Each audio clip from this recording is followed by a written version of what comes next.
Hey everyone, it's time for another live look at the astrology. My name is Katie Sweetman, and this is Empowering Astrology, and this is your look at the astrology of May 31st to June 6th, 2021. Hard to believe that we are now halfway through the year. So if you're watching live, just say hello, tell me how you're doing. How are you feeling eclipse season? Yes, we are in eclipse season right now.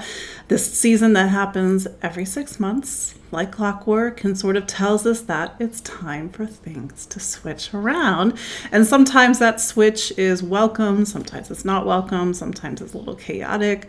But I think we're all feeling something that I like to call big life right now. What is big life? Big life is the events that mark the timeline of our life. This is not, I got a sandwich. This is like, I moved, I got a new job, somebody moved in with me, or somebody moved out, or all the things that sort of punctuate the storyline of our life. And that's what eclipses do in a way. They push along the story of our life. And something that somebody asked me about eclipses is like they were sort of waiting for the event. And I said, well, sometimes the event comes a month before. Sometimes it comes a month after. Sometimes there is no event per se. But this is the funny thing about astrology and about eclipses, is about time, really, is that time sort of isn't linear when we're dealing with eclipses. We will see things happen before they're supposed to happen in a way. So yeah, that eclipse story, we had an eclipse last week. We had an eclipse on May 26th at 5 degrees of Sagittarius. And then we will have an eclipse 2 weeks from now, at this point, next week, on June 10th at 19 degrees of Gemini. And it's possible that you already started to feel their energy back in April. Yeah, April. Every time the moon maybe went into Gemini or Sagittarius, or even, the beginning of May, we start to see that story unfold. So yeah, let me know how you're doing. Let me know where you're watching from. It's always a familiar crew here on the live show, and of course those on the replay as well. So just to reintroduce myself, my name is Katie Sweetman, and I'm an astrologer and psychic medium here in New York City. So yeah, we gather every week to look at the astrology. It's a holiday here in the United States, so I know maybe you all are doing fun things outdoors. I hope you're doing fun things outdoor.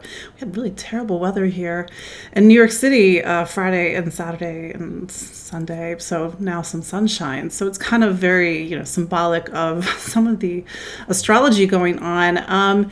The other thing is that we started Mercury retrograde just this past weekend, and I guess it was a few days ago. I don't know, time's strange right now, but something that I've been saying about Mercury retrograde, and I don't know, maybe I'm a little bit different the way I see things than other astrologers, is that I just like to caution people with this mentality we've all adopted that life has to grind to a halt during Mercury retrograde. Here's what you need to understand. A retrograde is just a change in the polarity. It's just a different way in which we experience the energy of that planet and its archetypical energies. Now, Mercury goes the retrograde the most, 3 to 4 times a year for 3 to 4 times a week. So that's a pretty decent amount of time. And if you throw the shadow on either side, you start to get these 6-7 week chunks of time. That's a lot of time, guys, to maybe put things to a halt. So, but just all I say is do your due diligence. A retrograde is more receptive than active. It is more reflect than move forward. And sometimes we're just doing a dance right now. Sometimes, yes, Mercury retrograde does make it a little weird. Some people just have a very different relationship with Mercury retrograde than I typically do. Some people, the phone always breaks, the phone screen always breaks, or something happens with the computer. Do your due diligence. Back things up. Don't cut corners. Double check everything. Have a contingency plan. Yes, Mercury is retrograde, but life still has to flow. And here's the other point I want to make, and I made this last Friday, is that we're in eclipse season. Eclipses they move things very quickly. Suddenly it was like, oh, now we're doing this, and events can move quite rapidly, and it's kind of hard to sit still when eclipses are unfolding. So maybe with Mercury retrograde, we have to surrender more, especially because Mercury turned retrograde into something called a square with Neptune. Neptune is very prominent in the astrology of this eclipse season, and it's telling us that sometimes we are not in control. That's sort of how Neptune does its work, is it's meant to get us to release and let go and to surrender. I know these are words that don't always make people happy. I'm just the messenger, folks. Neptune is this planet that dissolves the boundaries between this world and the next world. And when you go into the other side of the next world, even if you're right here on planet Earth, different rules. Things work differently. It's not about what our ego wants. So sometimes it's something very different that we have to learn to relax into, to release into, to surrender into. So again, we're looking at the astrology of this week. We are between the eclipses this week. March. I keep saying March instead of May. I think my brain is still in March. It's probably still in March of 2020 if I'm being completely honest. But yes, May 31st to June 6th, 2021, we are between the eclipses. So this sort of liminal space where time is sort of flowing into another chapter. We have that sort of expectant feeling that something is on the horizon, or maybe we're navigating something that's already happened. And the signs that are likely feeling it the most are Gemini, Sagittarius, Virgo, and Pisces. And even those who have major planets in those signs, the moon, for example, or even the rising sign. Just a little insight, I'm Sag rising and I have a Gemini moon. I also have Saturn in Virgo, North Node in Virgo. So life's been interesting at the moment, but then again, I knew life would get interesting right about this time. And another important thing to mention is that these eclipses, they repeat degrees. It's kind of, if you really want to nerd out in astrology, go back and look at all the different eclipse degrees and see how they repeat over time and history. But these eclipses, they are repeating from November, December of 2011. So it's not to say that events right now are carbon copy of 2011 or even 2012 for that, right? But it does say that there is some thread of time that is connected to 2011. If we're even going even further, these eclipses are repeating, I believe, from 2002. If I'm remembering correctly. I think it was May, June of 2002. So yeah, we start to see the same degree or maybe like a degree off. And this is the thing about what I advocate in my work, is that in order to know the future, we have to sometimes understand the past. And we have to understand the past that we've been living and sort of start to connect the dots. So yes, we are in this liminal space between eclipses. And we're going to sort of see eclipse energy come in and out throughout the week. For example, today, May 31st, 2021, we have this Gemini sun meeting up with the north node of the moon. So the sun is sort of getting eclipsed today. You're thinking, well, how is that possible? It's passing the eclipse point. The lunar nodes are what make eclipses happen. Yes, the actual solar eclipse will be a little bit further on. It will be at 19 Gemini. But the sun is meeting up with the north node of the moon today. So we have a little bit of eclipse energy today. Life is sort of moving quick and rapidly. Things are moving in and out. We have to get a new perspective. I think that's pretty much the hallmarks of what this eclipse season is about, with that north node and Gemini. And we have that Gemini new moon on June 10th, is that Gemini is a sign that wants us to get different options and different perspectives. And maybe the things that we thought were completely rock solid, or the things that we were like, no, it's this. I know it's this. I'm right. Well, this North Node eclipse, North Node solar eclipse next week, and Gemini sort of begs to differ. It says, well, maybe you're not right. Maybe there's a different way of seeing things. Maybe you need to surrender into something that maybe isn't quite what you wanted or thought you wanted, but maybe the leap of faith is actually better than you could ever imagine. So just a quick little insight into what the lunar nodes are, because I think I got this question today on Facebook. The lunar nodes, there is a north node and a south node. They are always exactly opposite, and they are not physical bodies, meaning they're not a planet. Like I can't look into the sky, for example, and see the lunar nodes. I can plot them. The lunar nodes are the point on the ecliptic. Side note, what is the ecliptic? The ecliptic is the path that the planets take around the sun. They follow this natural ecliptic path. The Earth, Venus, Mars, for example, sometimes planets are above or below the ecliptic, but nevertheless, there you go. Then there's the moon. Now the moon is going around the Earth, but it's going sort of dipping in and out of the ecliptic. And that point where it dips is called the lunar nodes. In order for an eclipse to happen, there has to be a new or full moon right within a certain amount of degrees of the lunar nodes. So you didn't know you were getting a science lesson today. And when there's, for example, we had the full moon last week on May 26th, it was at 5 degrees Sagittarius. Well, the lunar nodes are not that far away. I think they're like a couple degrees, like 3. I think I don't have my ephemeris in front of me right now, but that's why we had a lunar eclipse. And that's where, with the lunar eclipse, the shadow of the Earth blocked the light of the moon. And so we're going to have a solar eclipse next week, and the moon will pass in front of the sun, and the sun will be eclipsed. So that's because the new moon is next week on June 10th, is in a certain amount of degrees of this point. So yes, that's the science behind it. Now here's the astrology behind it. The lunar nodes are this axis of fate. They sort of make things come in, come out. Life can suddenly turn on a dime, as they say.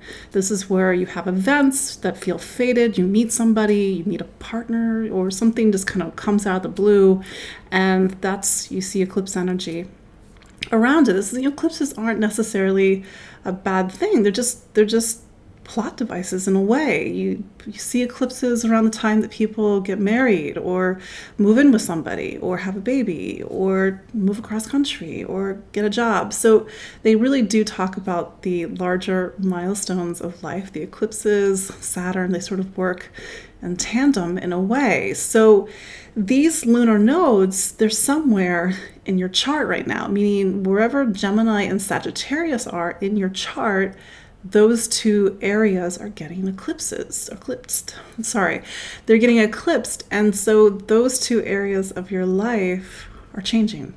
Maybe it's dramatic, maybe it's not so dramatic, but the story is changing. And when you go back and look, because the story of eclipses arc over an 18-month period, 18 months to 2 years, you start to see a storyline. So what's really cool about astrology and looking back and kind of plotting the storyline.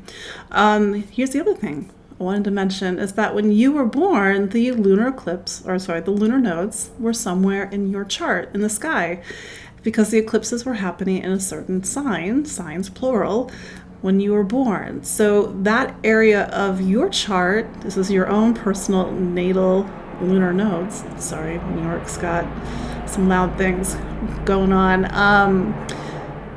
Pass for the helicopter. Anyway, so there's somewhere in your chart where the lunar nodes are, and those two areas, they sort of are almost like a chord, almost like a string on an instrument that get plucked from time to time. So for example, I have a Virgo north node, I have a Gemini south node. So I know that those two areas of my chart, things happen because there's a story arc in my life, and there's a story arc in your life. And this, when you start to look at the lunar nodes when you were born, now we're getting into like the why am I here territory, because your north node is like your guiding star. So at least the way that I see it, it's where true north is. And when life gets interesting, or we get stuck, or we're not sure of the way forward, it's always good to go back and look at our chart and see where the north node of the moon is. The lunar nodes in general will spend about 18 months in a sign. So every 18 months they will switch and they go backwards. So that's a little bit of some background information for you all they're very important. And when you know where your North Node is, it's always good to sort of do that. I mean, I know that that's a little reductive, it's a little bit more complex than that, but it's nice to know where true North is in a way. For me, it's Virgo. I have to really get Virgo-y sometimes, most times. And then I have a South Node in Pisces. When your South Node is an area that typically, maybe as a kid, you really were in the energy of that archetype. So as a kid, I played piano, I did music, I did dance, I dreamed, I wrote, I kind of lived in that very Piscean reality, because wherever our South Node is, it's an area that's very instinctual.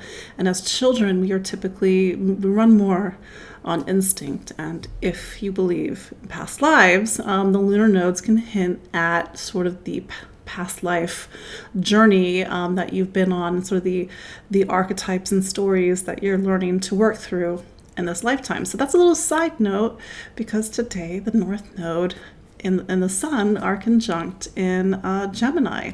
So right now, collectively, we all have to head towards Gemini. Like I said, we have to get new perspective, new ideas. Gemini is the sign of voice and communication, ideas, information. It's also the sign of duality.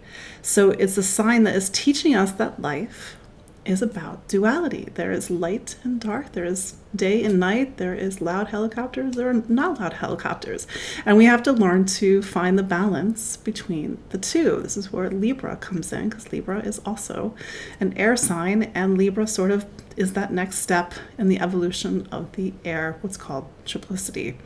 Anyway, that's some side note for you. But other things going on this week, namely, we have Venus going into Cancer on, I think it's Wednesday, June 2nd. So Venus right now is in Gemini. We're having a lot of things going on in Gemini at the moment. But Venus loves to to chat, to socialize, to communicate when it's in Gemini, because Venus is the planet of what we love, what we value, what we'll spend money on, what we think has worth, even self-worth.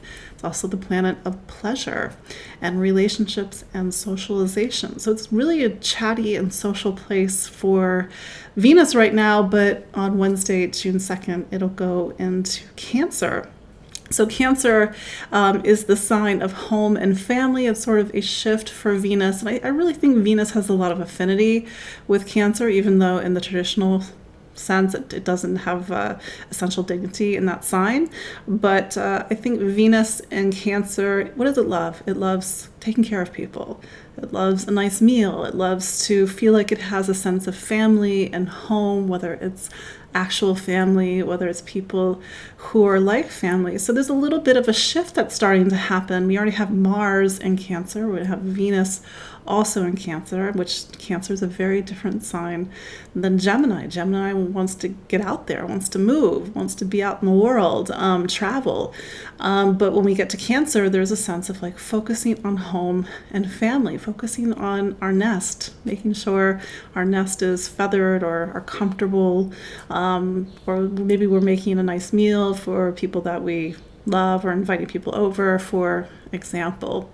But speaking of Cancer, this week Mars is going to be making something called an opposition to Pluto, and that's going to take us out into the end of the week. And I sort of say this earlier so you can start to put on your radar. Mars, Pluto, these are two planetary combinations that can run a bit intense.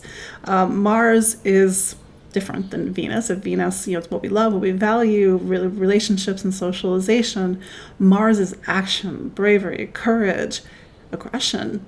It's that vital power and drive that we all need. I'd say you need Mars. If you don't use your Mars, you don't have, it's like you don't have any gas in the tank, so to speak. You can't go anywhere. So Mars, it's in Cancer. Now, traditionally, Mars is not at home in Cancer, but this says that Mars really is motivated to, really fight for the things that it loves, fight for the things that it feels are of value. It sort of fights for family and connection.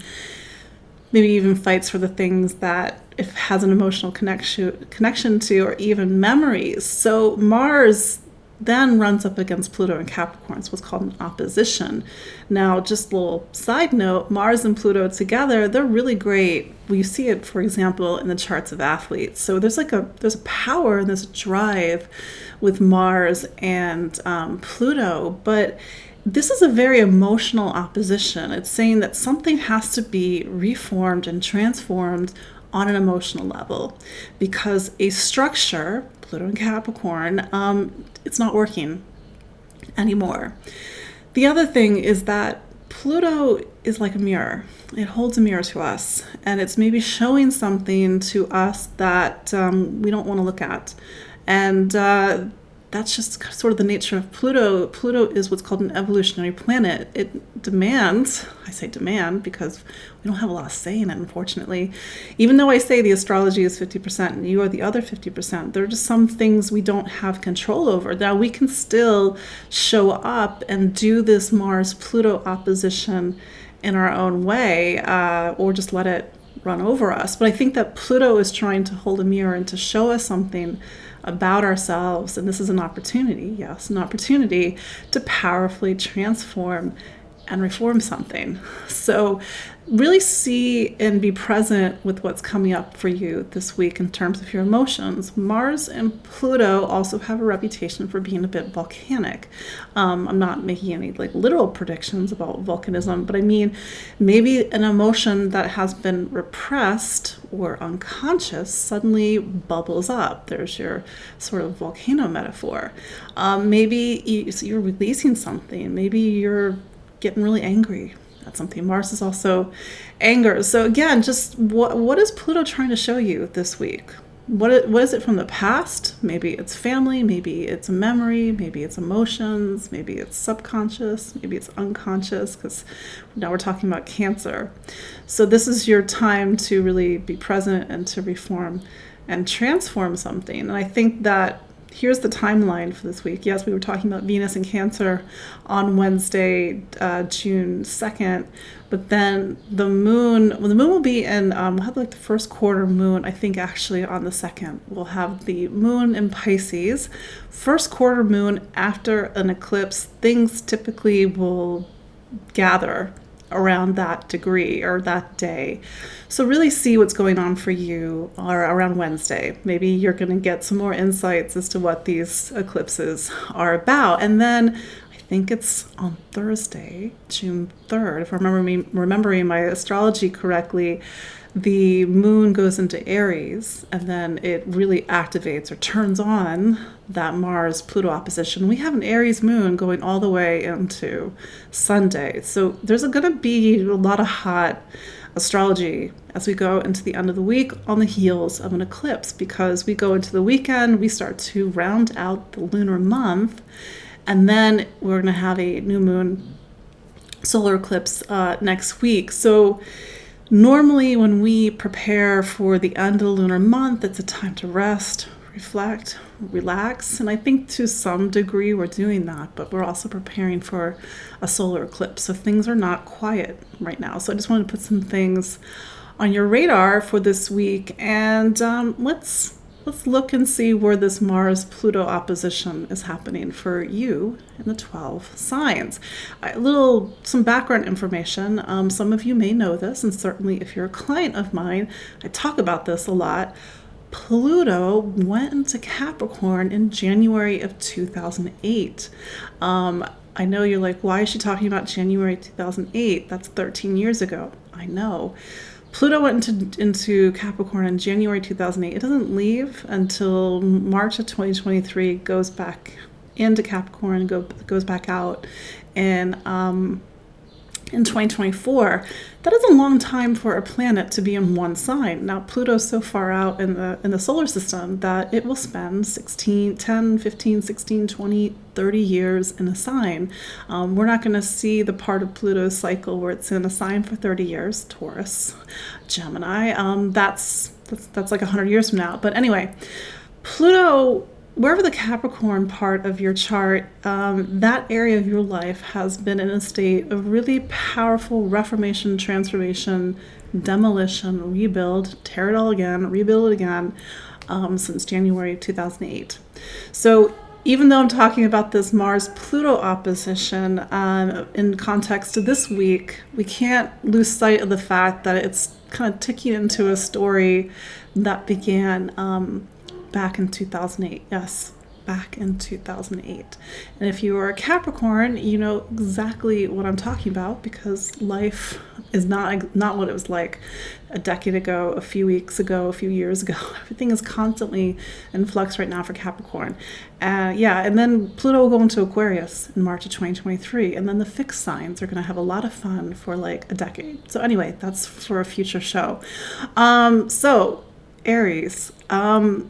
This Mars-Pluto opposition is happening between career. Pluto has been in your career sign since 2008. Your career has undergone massive transformation over the last 13 years. Maybe you are in a vastly different career. Maybe you've had to find your power, find your authority in the world, because Pluto often talks about power struggles and needing to find our agency and assert ourselves. Meanwhile, Mars is in the sign of home and family. So there's this push and pull, this very, very titanic push and pull that is happening between your professional life and your home life, and also having to sort of navigate which way are you taking your life, because that, you know, sort of top-down direction that's happening with this opposition is also talking about the direction that your life is taking. So maybe you're feeling like, you know, you've been driving the car, so to speak, of your life a certain way, and Mars and Pluto are pushing and pulling at maybe that direction. You've got to make some decisions. You have to let go of something of the past and let go of something from an emotional or family level. And maybe this does, you know, talk about some of the bigger changes that you've been making in your career over the last decade. Taurus. So this Mars-Pluto opposition is happening in the part of your chart that talks about your mind. Let me break that down. So Pluto is up in your 9th sign. You have Mars down in your 3rd sign. These two signs talk about how you get educated, what you think, what you believe, what your convictions are, what your judgments are, how you see the world, your worldview.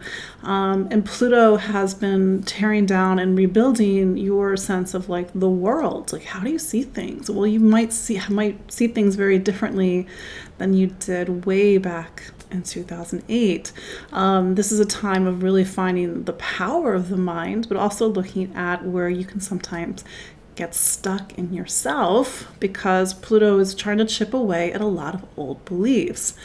Mars is down in your 3rd sign, and it's saying, you know, kind of like what's happening with these eclipses lately, it's time to get some new perspectives. This sort of push and pull of this opposition you might have really intense conversations, you might have challenging conversations, but these are conversations that are trying to shift and transform how you see things, and maybe even how you see yourself. So there's an emphasis on education, the mind, perhaps even travel, but see what types of conversations you're having this week, because they could be very illuminating, they could be very transformative, they could be confrontational, but ultimately Pluto is trying to get us out of our own way. I think even though Pluto doesn't have a nice reputation in astrology, I think that deep down inside it is a planet that's trying to get us out of our way. And so maybe there's something that you need to shift how you see things this week. Gemini. So this opposition is happening between your money signs, basically. Capricorn is your sign of finance and wealth and shared resources and assets. And maybe you're thinking, I'm Gemini, I don't have assets and resources. Well, we all have, hopefully, access to something, even benefits, for example. And then you have Mars in your money sign. It's like kind of like your personal finance sign of Cancer. So you're really focused on spending right now, accumulating. It doesn't have to be actual purchases. You can just barter and gather and hunter-gatherer your life right now. But there is a big focus on money and material stability, material security, and value. also parallel, there might be something coming up around, am I safe? Am I safe to reveal myself, to be vulnerable? Maybe you're feeling a lot of powerful emotions come up. And this is just a little kind of reminder that you had Saturn in the same place as Pluto, 2018, 2019, 2020. And those were not easy years, probably, Gemini. Maybe, not every Gemini is the same. But I think Mars right now is trying to get you back on some solid footing. So really pay attention to money. How do you need to get your money situation in order, make some changes, sort of make things solid? Maybe, again, you're making some key purchases that you need right now, or navigating a lot of financial themes at the moment. But ultimately, this is about you feeling more stable and secure in your material life. Cancer. So this opposition is actually happening with you. So Mars has been in your sign since the end of April of 2021. That's, Mars spends 5-6 weeks in a sign. That's kind of its normal duration in a sign. So Mars is really heating you up, Cancer. You're not like kind of quiet right now, and maybe you have a lot to say. Maybe you have a lot of drive, a lot of power. Now here's where the other side of the opposition is happening. It's happening in relationships. Now, Pluto has been digging, tearing down, rebuilding relationships for you since 2008. This has been a much bigger time of you completely gut level transforming how you connect to people. And maybe Mars this week is giving you a push. Maybe you are doing things, saying things, acting, taking action in a way that you wouldn't normally with somebody else. I think there's a need to assert yourself this week, Cancer. And I think that with Mars and your sign, you've got a lot of, let's say, firepower, so to speak. It's emotional firepower, but how do you sort of face yourself this week, and maybe face yourself by facing people who have taken power away from you or made you feel small? And so this might be a week where you're having to stand up for yourself more and really assert yourself. Leo. So this is happening now. Cancer is your sign of what's called your 12th sign. The 12th sign, the last sign, is about the unconscious, about your blind spots, the things you can't see. It's also about spirituality. It's about Mars in this area is also about recuperation. This is a time for Leo to really rest and prepare for the next cycle. Mars will go into Leo, I think, on June 11th, if I'm remembering my astrology. So you're sort of preparing for this new cycle, and as you prepare for a new cycle, it's time to rest. But there's this, Pluto on the other side of your chart is talking about this decade plus story of completely changing your relationship with your body. So maybe there's I want to rest, but I also need to do something physical. What's the balance? And it's also showing that your physical body, there's something that's very much tied to something that's unconscious or emotion or something you're not seeing. This is where maybe you have something that keeps flaring up, or something that you keep navigating, or something with health or food or nutrition, but then you realize, oh, that's why I can't eat that, or that's why I need to do this, because I'm still carrying something.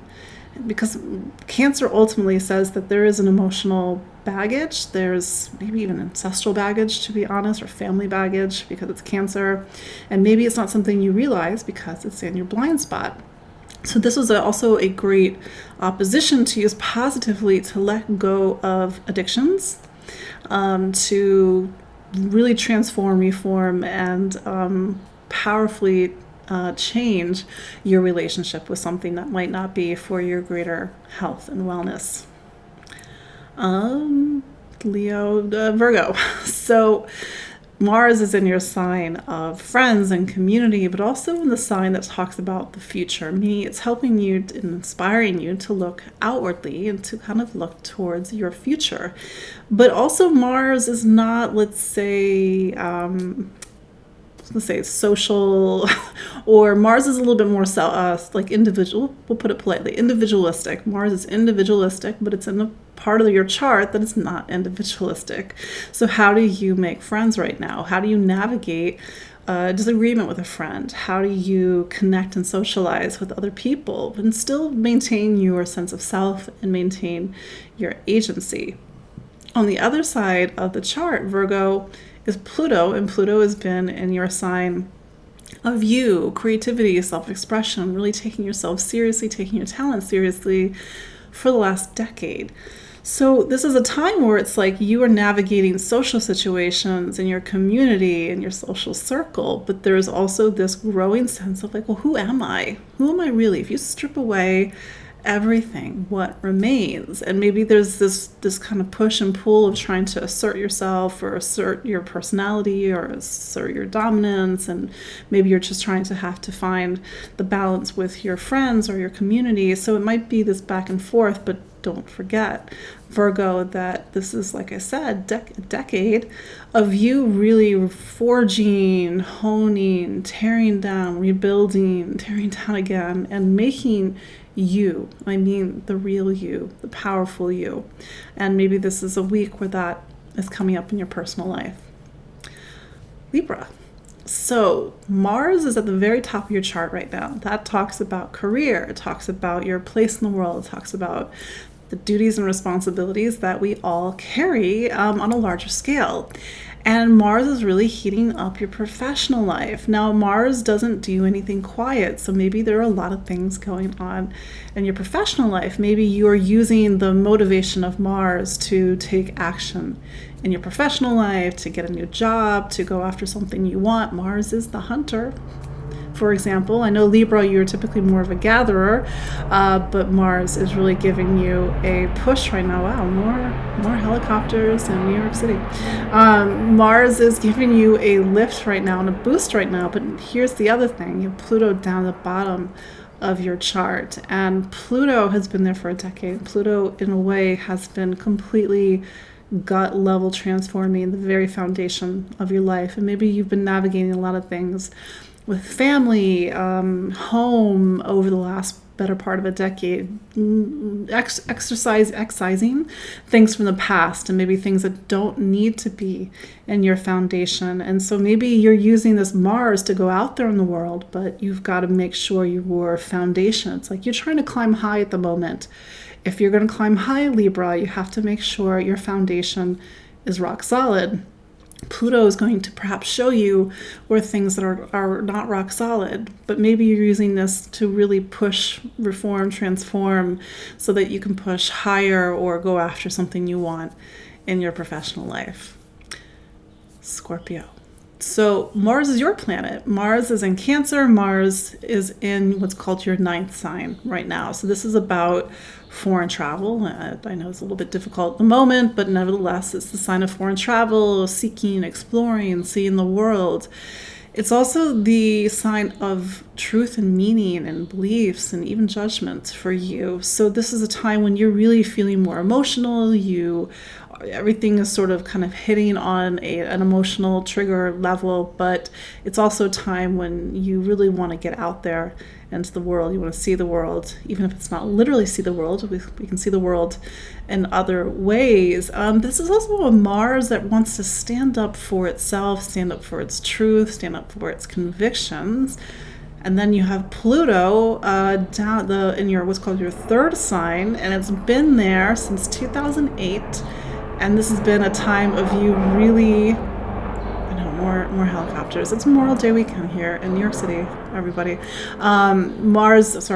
Pluto is really helping you to find your voice. It's been doing that since 2008. So all you have to do, Scorpio, is go back to 2008 and think about your voice. And voice, yes, that's the words that come out of your mouth, but then there's what is behind the voice. What do you put into the words? How do people hear you?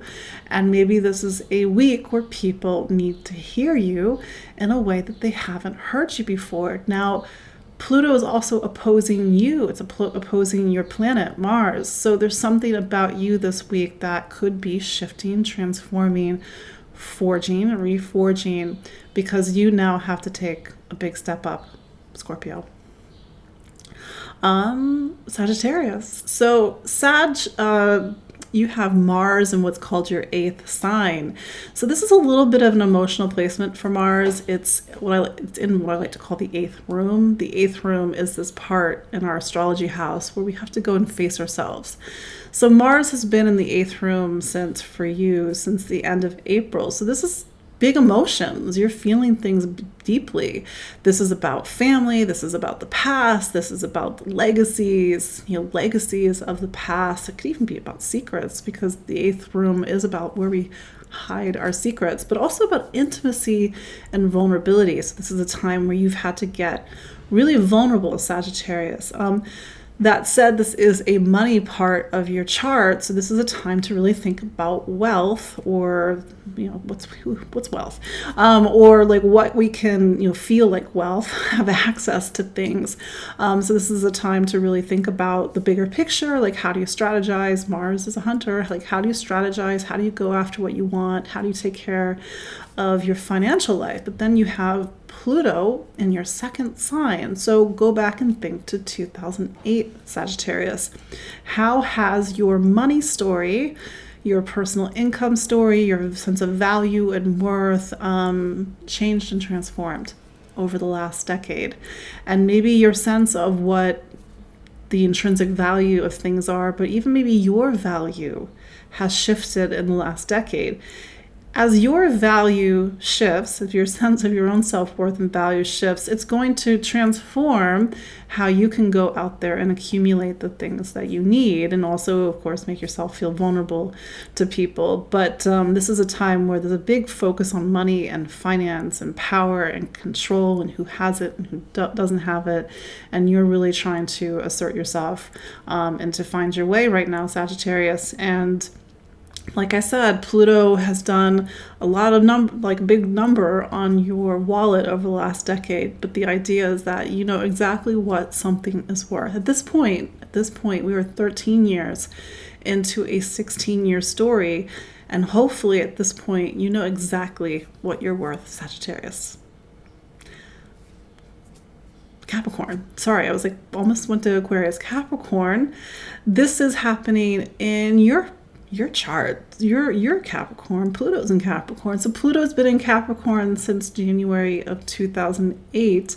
As I said earlier, all you have to do is go back and see the person you were in January 2008, the life that you had.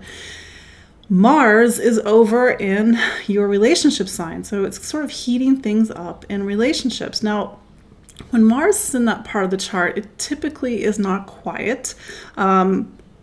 If you are in a partnership, for example, Mars can bring something to a forefront. If there's a simmering issue, it is no longer simmering, it is actually boiling. Or maybe you're feeling very motivated to connect to a partner, to find a new partnership, to really be assertive with somebody or something, some situations. But there is something about relationships that's really playing out this week. Now it all goes back to you in a way. Pluto has been reforging and transforming you for the last decade. Who you are is not the same. Ergo, how you connect to people is not the same. And I think that even though Saturn is not in Capricorn anymore, you have to sort of capitalize now on all the really profound work you did over the last 3 years. So here's my recommendation, Capricorn. Don't do things the way that you've been doing them.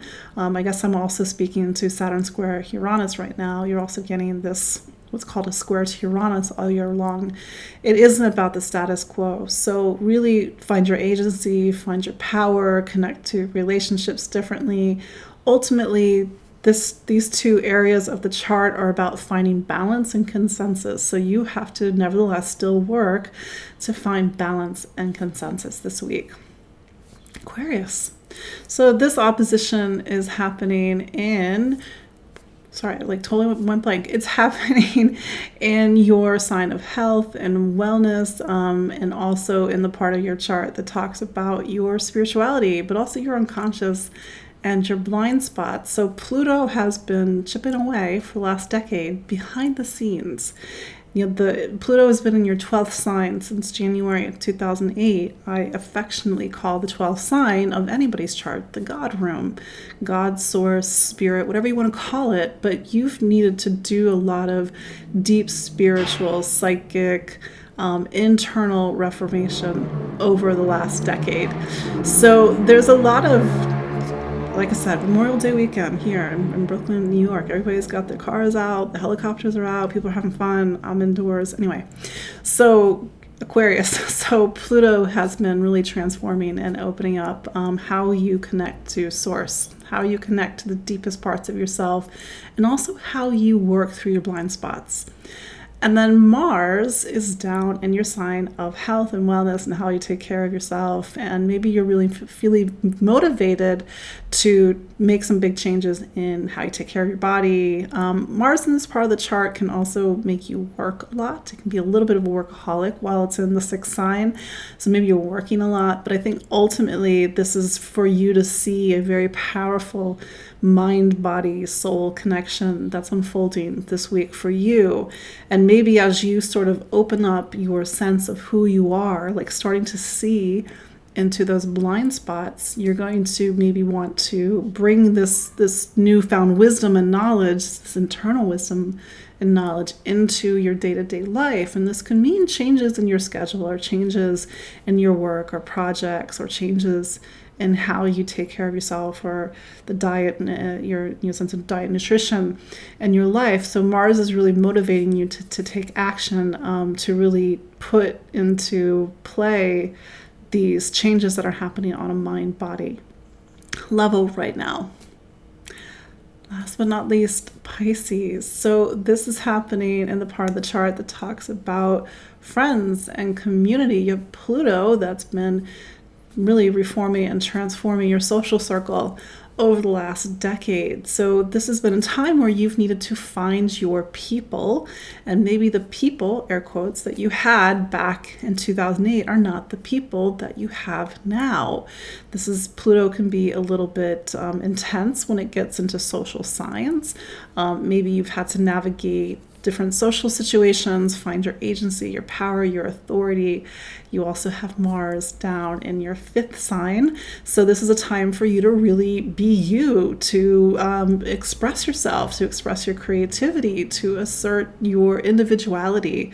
And maybe you're seeing where the group or the larger whole is, there's some clashing that's happening. But I think a really positive way to work through this is to really affirm who you are positively, and to make space for creativity this week, and to really, I don't want to say double down, because I think ultimately when it's an opposition, we have to find the balance point between the two. But I think if you've been afraid to be yourself, like how do you use this energy to be yourself? If you've been afraid to be yourself because in the past you've had certain situations on a social level, then how does that past story go away?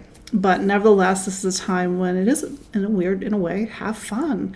The 5th sign is about fun, it's about creativity, it's about our inner child or literal children.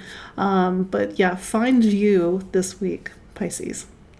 So that is your look at the astrology of May 31st through June 6th, 2021. My name is Katie Sweetman. Thank you for navigating loud city noises in the background. It's going to be June tomorrow, which is absolute bananas because it feels, I think I'm somewhere in 2020. I don't know how you all feel, but I hope you all are navigating eclipse season with some grace and ease, and sort of managed to, these eclipses are in what are called mutable signs. So I think it's asking all of us to be really mutable at the moment, to have flexibility, to kind of go with the flow. I think that's some good advice, because this year, especially with the Saturn-Uranus square that's happening in the fixed signs, is that nothing is really tied down anymore.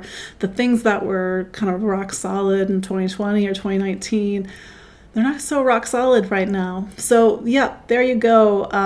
Nice to see some familiar faces. Right now, if you're celebrating the holiday, have a wonderful holiday. We will check in, of course, next week because it will be time for round 2 and a solar eclipse on June 10th. Again, my name is Katie Sweetman. I am an astrologer and psychic medium here in New York City. And you can follow me online at empoweringastrology.com. I'm on Instagram. I'm on Facebook. Sign up for my newsletter, or if you're watching the replay, you can, of course, subscribe on Spotify, on YouTube, IGTV, or like me on Facebook. So until next week, be well, be safe. Bye.